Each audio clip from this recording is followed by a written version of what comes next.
বাংলাদেশের ময়মনসিংহ বিভাগের জামালপুর জেলার মেলান্দহ উপজেলায় অবস্থিত দুরমুট রেলওয়ে স্টেশন। এটি হচ্ছে দুরমুট বাজার রেলওয়ে স্টেশন। দুরমুটবাসীর জন্য এই রেলওয়ে স্টেশনটি কিন্তু গুরুত্বপূর্ণ ভূমিকা পালন করে। চলুন এই রেলওয়ে স্টেশন সম্পর্কে আমরা কিছু তথ্য জেনে আসি।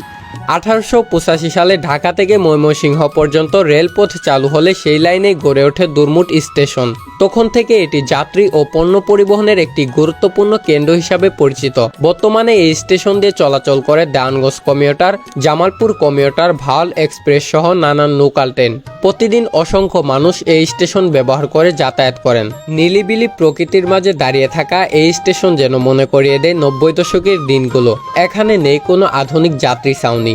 স্টেশনের একপাশে বহুদিন ধরে পরিত্যক্ত অবস্থায় পড়ে আছে মালবাহী ট্রেন, আর প্ল্যাটফর্ম ঘিরে দাঁড়িয়ে থাকা বিশাল গাছগুলো যাত্রীদের দেয় ছায়া আর তৈরি করে এক অন্যরকম গ্রামীণ পরিবেশ। ট্রেনের অপেক্ষায় যাত্রীরা প্ল্যাটফর্মে দাঁড়িয়ে থাকে। কেউ চানাচুর, বাদাম কিংবা হালকা খাবার বিক্রি করছে, আর সেগুলোই যাত্রীরা স্বাচ্ছন্দ্যে কিনে খাচ্ছেন। কেউ গল্পে মেতে আছেন, কেউ বা চুপচাপ তাকিয়ে আছে ট্রেন আসার পথের দিকে। ট্রেন প্ল্যাটফর্মে প্রবেশ করতে হঠাৎ সৃষ্টি হয় চাঞ্চল্যতা। যাত্রীরা ব্যস্ত হয়ে পড়ে ট্রেনে উঠতে, আর এই ভিড়ভাড়টাই যেন একেবারে খাঁটি গ্রামীণ রেলওয়ে স্টেশনের আসল রূপ। শত বছরের ইতিহাস বুকে ধারণ করে আজও দুরমুট রেলওয়ে স্টেশন মানুষকে সেবা দিয়ে যাচ্ছেন।